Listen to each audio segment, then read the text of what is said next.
Ba't laging pamilya ang pinipili mo? Ba't laging tulong sa iba ang pinipili mo? Ba't di mo tulungan ang sarili mo?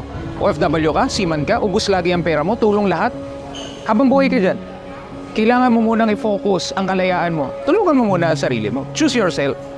Dahil ang mangyayari, ang ending nito, kakabigay mo ng pera sa ibang tao. Una-una, tinuturuan mo silang maging mahina. Kaya hindi nagsusumikap dahil sa iyo Piliin mo ang sarili mo. Magpakalaya ka muna sa sitwasyon mo. Hanapin mo muna ang sarili mong success. At pag napuno na ang baso at umaapaw na, tsaka ka magbigay.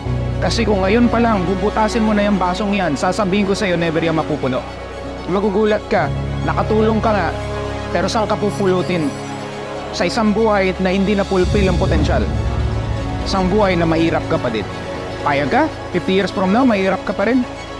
Sana hindi. Kaya unahin mo ang sarili mo. Choose yourself. And eventually, be a blessing to others.